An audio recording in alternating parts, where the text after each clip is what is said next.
Good morning everyone. Current affairs की series के अंदर 8 जनवरी पे पहुंच चुके हैं और कल से आपके जो लेक्चर्स है वो आपको 7 AM ही मिलेंगे। चलिए, this is brief introduction about me. My name is Prince Luthra, all India rank 577 from UPSC CSC 2014 batch. जो टॉपिक्स है वो देख लेते हैं जो आज हम डिस्कस करने वाले हैं। तो सुबह से एरिया न्यूज में था, देन एयर पोल्यूशन के बारे में देखेंगे, पीआईडीएफ के बारे में भी एक क्वेश्चन मेंशन किया हुआ है यहाँ पे। बासवेश्वर के ऊपर भी एक क्वेश्चन है, वैसे आपका इंडियन आर्ट एंड कल्चर का है लेकिन न्यूज में मेंशन किया हुआ है तो काफी इंपॉर्टेंट हो जाता है। देन हम देखेंगे राष्ट्रीय कामधेनु आयोग के बारे में, आईएमडी के ऊपर एक क्वेश्चन डिस्कस करेंगे। Then will move on to Sagar Mala programme के बारे में। देन स्कूल बैग पॉलिसी का भी जिक्र किया हुआ था एक दो दिन पहले न्यूज के अंदर और कॉन्टिन्यूसली अपीयर हो रहा था, तो इसके ऊपर एक क्वेश्चन बनाया गया। देन गोल्डन ट्राइंगल के ऊपर एक क्वेश्चन देखेंगे और finally science and technology section से लियोन बैटरी के ऊपर एक क्वेश्चन हम डिस्कस करने वाले हैं।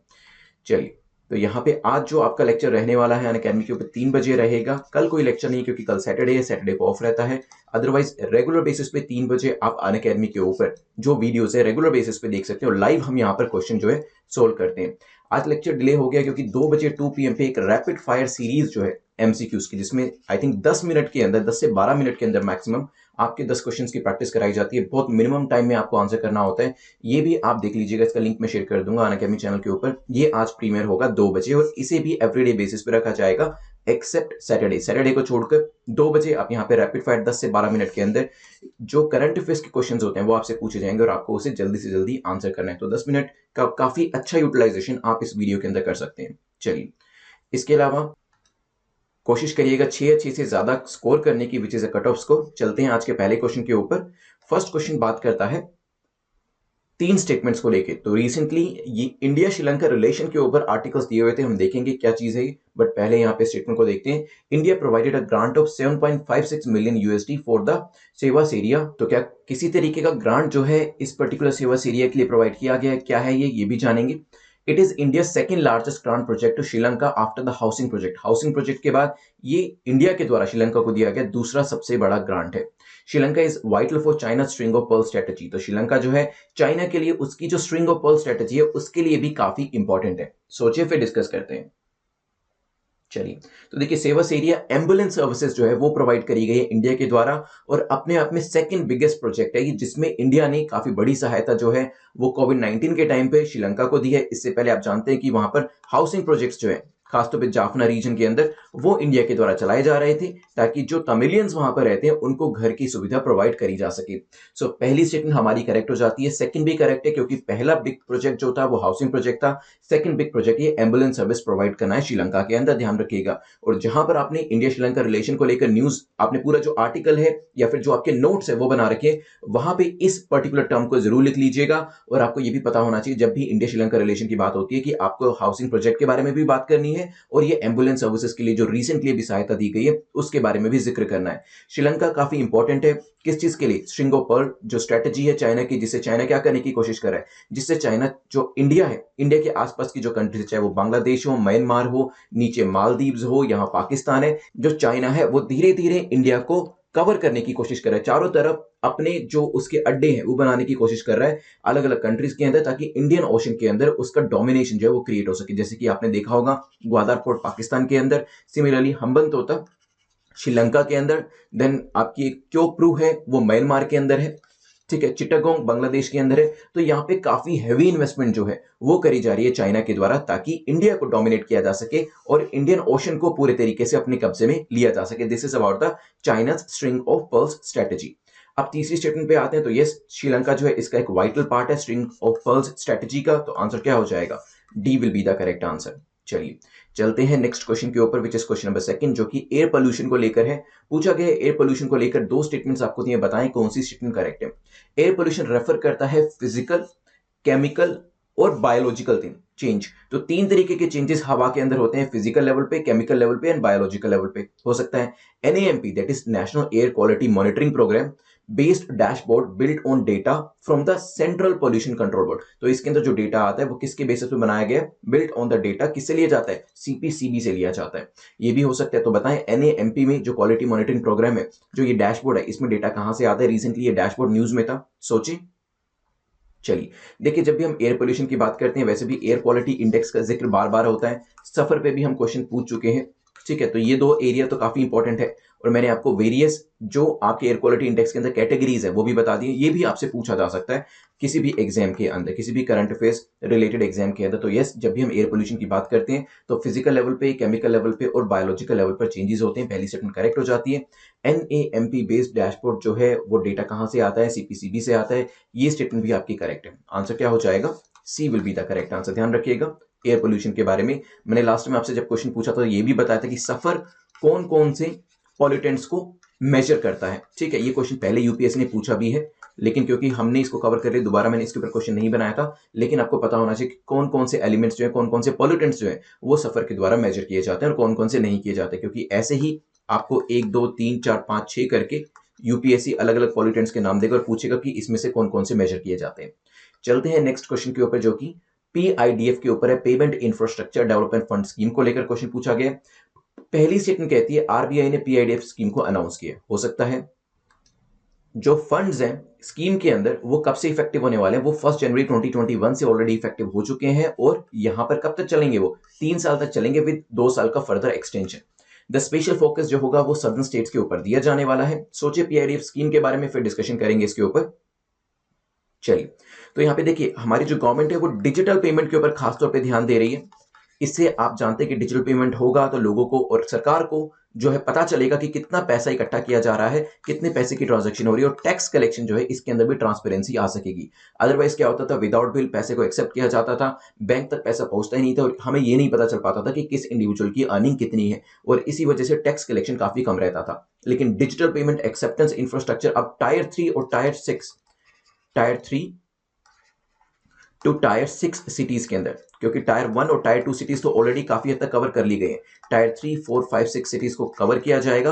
और खास तौर पे नॉर्थ ईस्टर्न स्टेट्स हमारे जो है वहां पर फोकस किया जाएगा कि वहां पर भी डिजिटल पेमेंट इंफ्रास्ट्रक्चर, चाहे वो POS मशीन्स हो या फिर वेरियस टाइप्स की एप्लीकेशंस हो, ये सब चीजें वहां पर इंप्लीमेंट कराई जा सके। आरबीआई के द्वारा ये स्कीम को अनाउंस किया गया है और इसके लिए एक एलोकेशन भी दिया गया, मैं आपको दिखाऊंगा वो। और इसके अंदर 1 जनवरी 2021 से लेकर 3 साल तक का टाइम दिया गया है इसको कवर करने के लिए with an extension of 2 more years. तो यहाँ पे सेकंड स्टेटमेंट आपकी ये भी करेक्ट हो जाती है। ठीक है, फोकस जो है नॉर्थ ईस्टर्न स्टेट्स के ऊपर है, सदर्न स्टेट्स में तो ऑलरेडी पेनिट्रेशन जो है payment infrastructure, digital payment infrastructure का वो हो ही चुका है। तो आंसर क्या हो जाएगा? A will be the correct answer. याद रखने वाली बात यह है कि नॉर्थ ईस्टर्न रीजन को कवर किया जा रहा है और आरबीआई के द्वारा इसे अनाउंस किया गया है। चलते हैं नेक्स्ट क्वेश्चन के ऊपर, जो कि बासवेश्वरा के बारे में है। पूछा कि बासवेश्वरा जी के बारे में बताएं कौन सी स्टेटमेंट आपकी करेक्ट है। The tradition of Lingayatism is known to have been founded by him. तो जो लिंगायतिज्म है वो उनके द्वारा फाउंड किया गया था। हो सकता है Basaveshwara was an Indian philosopher, social reformer, तो इंडियन फिलोसोफर और सोशल रिफॉर्मर भी रह चुके हैं। He was born in Telangana, Telangana में उनका जन्म हुआ था। अभी रिसेंटली बासवेश्वरा को लेकर न्यूज थी, क्या थी वो भी बताऊंगा, बट पहले सोचिए इसके बारे में। चलिए, तो रिसेंटली जो चीफ मिनिस्टर हैं, चीफ मिनिस्टर ऑफ कर्नाटका, उन्होंने एक फाउंडेशन स्टोन रखा है, किसका? न्यू अनुभव मंडप का। न्यू अनुभव मंडप का उन्होंने एक जो फाउंडेशन स्टोन है वो रखा है, और वो रखा गया बासव कल्याण के अंदर, जो कि आपके बासवेश्वरा जी जो है फिलोसोफर, सोशल रिफॉर्मर, पोएट भी उनको कहा जाता है, उनका जन्म स्थान है। तो कर्नाटका के पास उनका जन्म हुआ था। तो तेलंगाना वाली स्टेटमेंट तो सबसे इंपॉर्टेंट, सबसे क्रूशियल स्टेटमेंट थी, ये इनकरेक्ट हो जाती है। दैट्स वाई आप सीधा ही तीनों स्टेटमेंट्स को, तीनों ऑप्शन को एलिमिनेट करके आंसर तक पहुंच सकते थे। ट्रेडिशन जो लिंगायतिज्म है, आपने सुना होगा इसके बारे में, ये किनके द्वारा फाउंड किया गया? बासवेश्वर जी के द्वारा फाउंड किया गया है। ये स्टेटमेंट आपकी करेक्ट हो जाती है। और सोशल रिफॉर्मर, फिलोसोफर और पोएट के तौर पे उनको जाना जाता है। देखिए, वैसे इंडियन आर्ट एंड कल्चर का ये क्वेश्चन है, लेकिन आपसे पूछा जा सकता है क्योंकि करंट अफेयर्स में इसका जिक्र। और वैसे भी अब ये नई डेवलपमेंट जो ये चीफ मिनिस्टर ने जो फाउंडेशन स्टोन रखा है, उसके बाद ये क्वेश्चन वैसे भी इंपॉर्टेंट हो जाता है। A will be the correct answer. चलते हैं नेक्स्ट क्वेश्चन के ऊपर, which is question number 5। Question number 5 जो है राष्ट्रीय कामधेनु आयोग के बारे में पूछा गया। इसके बारे में बताएं, दो स्टेटमेंट्स देखें कौन सी स्टेटमेंट आपकी करेक्ट है। पहली स्टेटमेंट कहती है it is an agency under ministry of fisheries. ये मिनिस्ट्री ऑफ फिशरीज के अंदर आता है। It functions as an integral part of Rashtriya Gokul mission. Rashtriya Gokul mission की इंटीग्रल पार्ट के तौर पे ये काम करता है। सोचिए। चलिए, तो अभी रिसेंटली राष्ट्रीय कामधेनु आयोग न्यूज में था, that's why this news was formed, और इसके ऊपर एक एमसीक्यू भी हमने बनाया। So is it an agency under ministry of fishery? देखिए, मिनिस्ट्री ऑफ फिशरी का पूरा नाम है ministry of fisheries, animal husbandry, dairying. ठीक है, तो दैट्स व्हाई यस, अगर खाली मिनिस्ट्री ऑफ फिशरी लिखा हो तो आपको पता होना चाहिए कि पूरा नाम क्या है, ministry of fishery and animal husbandry. उसके बाद ही आप इसको सही तरीके से आंसर कर पाते हैं, अदरवाइज कंफ्यूजन जो है वो क्रिएट हो जाता है, जो मैंने यहाँ पे कोशिश भी करिए यूपीएससी की तरह आपके लिए कंफ्यूजन क्रिएट करने की। तो yes, it comes under ministry of fishery and animal husbandry. तो यहाँ पे फर्स्ट स्टेटमेंट जो आपकी है वो करेक्ट हो जाती है। Second, it functions as an integral part of Rashtriya Gokul mission, ये स्टेटमेंट भी आपकी ठीक है, राष्ट्रीय गोकुल मिशन के इंटीग्रल पार्ट के तौर पे काम करता है। अभी इसके कुछ और इंपॉर्टेंट पॉइंट्स जो है वो देख लेते हैं। तो यहाँ पे राष्ट्रीय कामधेनु आयोग के अंदर एलोकेशन किया गया 750 करोड़ का, ठीक है। Sustainable genetic upgradation of cow resources के बारे में बात करी जाती है, किस तरीके से प्रोडक्शन प्रोडक्टिविटी को यहाँ पे इंप्रूव किया जा सकता है और कैसी जो आपका जो वेरियस जेनेटिक मेकअप होता है वेरियस काउस का या फिर बोवाइंस का, उसको कैसे इंप्रूव किया जाता है। यहाँ पे इसका अगर इफेक्टिव इंप्लीमेंटेशन होता है then definitely in the coming years production productivity will improve as well. तो यहाँ पे चलते हैं क्वेश्चन नंबर 6 के ऊपर। तो ये सारे पॉइंट्स आप मेंस के लिए जरूर याद रखिएगा। क्वेश्चन नंबर 6 पे जाने से पहले मैं आपको crack UPSC exam in 200 days की सीरीज के बारे में बता देता हूं। काफी सारे स्टूडेंट्स इसके लिए क्वेरी कर रहे थे, तो उसी चीज के कंसर्निंग मैं आपको आंसर कर देता हूं। तो बेसिकली यस, 2021 के लिए दिस इज द सीरीज जो कि काफी सारे स्टूडेंट्स ने पूछा था। अगर 2022 के लिए सीरीज चाहिए so that is mission UPSC 2022। 2021 के लिए ये सीरीज है जिसमें आपको डे वाइज तैयारी कराई जाती है, जिसमें आपको डे वाइज असाइनमेंट्स दिए जाते हैं। प्रीलिम्स के असाइनमेंट्स होते हैं, प्रीलिम्स के लेक्चर्स होते हैं, एमसीक्यूज के लेक्चर्स होते हैं और मेंस के असाइनमेंट्स भी इसमें आपको दिए जाते हैं, सो दैट 200 डेज के बाद आपकी जो एक प्रिपरेशन है वो काफी रोबस्ट तरीके से हो सके, काफी सीरियस तरीके से आपकी तैयारी हो सके। देन नेक्स्ट क्वेश्चन जो स्टूडेंट्स पूछते हैं कि क्या उनको सेल्फ स्टडी के लिए टाइम मिलेगा, तो यस, इसके अंदर जो असाइनमेंट्स आपके होते हैं वो 4 to 5 आवर्स में कवर किए जा सकते हैं। तो अगर आप नौकरी भी कर रहे हैं, कहीं जॉब कर रहे हैं, कहीं स्कूल में पढ़ा रहे हैं या फिर हाउस वाइफ हैं, तो भी आप इन 4 to 5 आवर्स के असाइनमेंट्स को इजिली कवर कर सकते हैं। देन अगर सेल्फ स्टडी करना चाहते हैं उसके लिए भी मैं आपको साथ के साथ बताता जाता हूं कि इन असाइनमेंट्स के अलावा आपको क्या क्या सेल्फ स्टडी करनी चाहिए।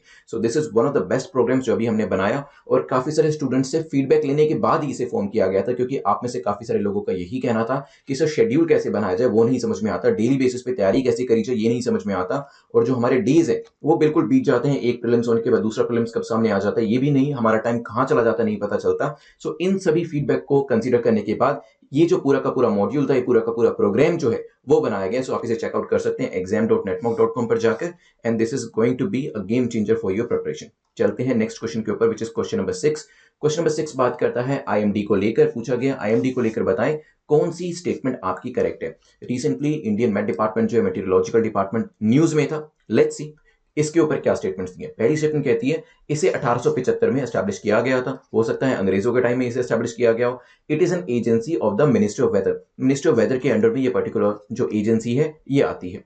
It is the principal agency जिसका मुख्य काम क्या है, जिसकी रिस्पॉन्सिबिलिटी है मेटीरियोलॉजिकल ऑब्जर्वेशन करना, वेदर फोरकास्टिंग करना, सिस्मोलॉजी से कंसर्निंग इंफॉर्मेशन प्रोवाइड करना।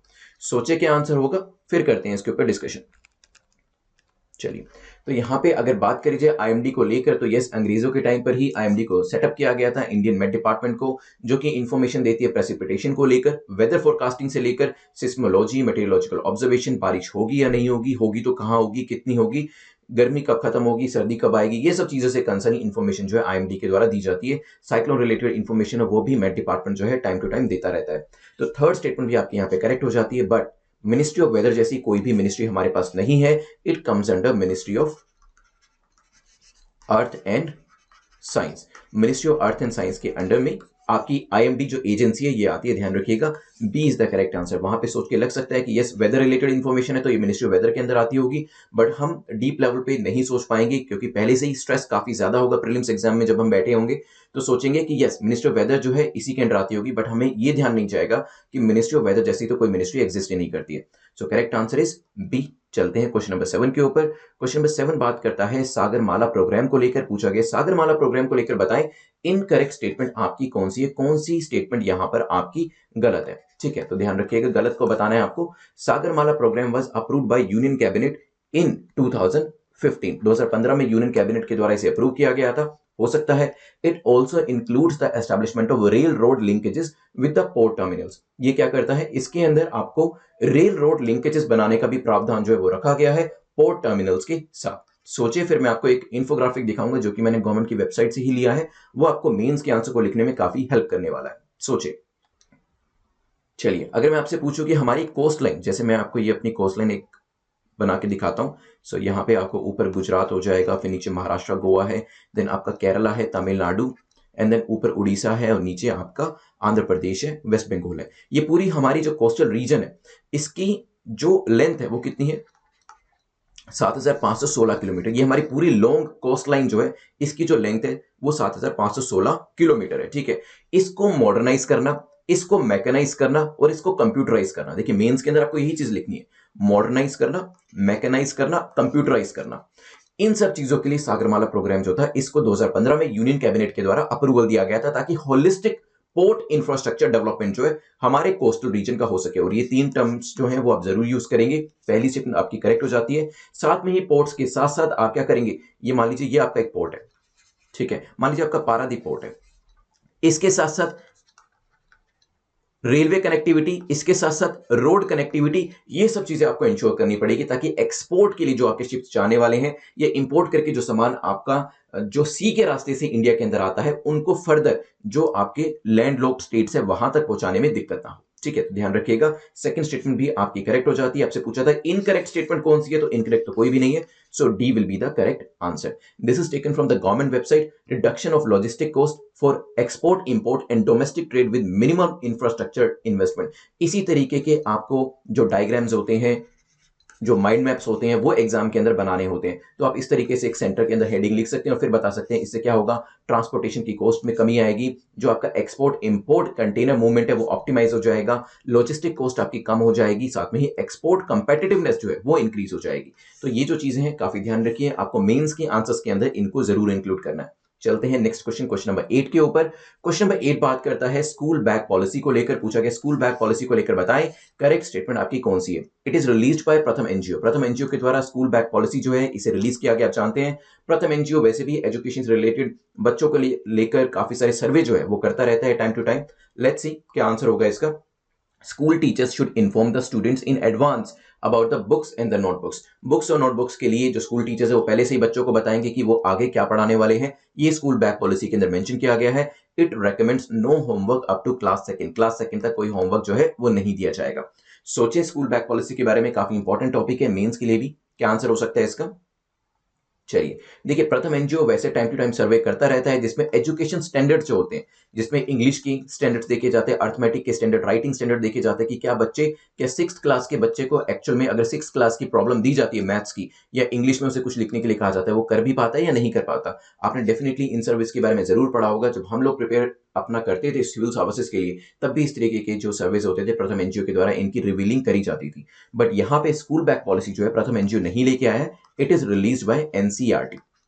ठीक है, तो पहली स्टेटमेंट इनकरेक्ट हो जाती है। ए और बी को जल्दी से आप एलिमिनेट करें। इट मींस आंसर या तो सी होगा या डी होगा। It means third statement by default correct होगी, दैट इज क्लास सेकंड तक होमवर्क को नहीं देने का प्रोविजन रखा गया है। स्कूल टीचर्स पहले से ही बच्चों को बताएंगे कि कौन कौन सी किताबें कल लेके आनी है, कौन कौन से सब्जेक्ट्स कल पढ़ाए जाएंगे, सो दैट उनको पूरा बैग भर के ना लाना पड़े। ये स्टेटमेंट जो है, ये जो बात है, ये भी बिल्कुल करेक्ट है। स्कूल बैग पॉलिसी के अंदर इस चीज को डाला गया है। साथ में एक परसेंटेज भी बताई गई है। वो परसेंटेज क्या है? 2 बजे का जो लेक्चर है लाइव हमारा रैपिड फायर एमसीक्यू का, वहां मैंने वो आपसे क्वेश्चन पूछा है कि कितनी परसेंटेज जो है वो रखी गई है, कि अगर इंडिविजुअल जो बच्चा है, बच्चे का वजन अगर मान लीजिए 30 किलो है या 20 किलो है, ठीक है, उसके कंपैरिजन में, प्रोपोर्शन में कितना परसेंट वजन होना चाहिए बैग का, स्कूल बैग का, ये भी स्कूल बैग पॉलिसी में बताया गया। तो इसको जरूर आप सोचिएगा। अगर आपको पता है तो कमेंट सेक्शन में जरूर लिखिएगा, नहीं तो जो 2 बजे का रैपिड फायर लेक्चर हमारा रहने वाला है उसमें जरूर बता दीजिएगा।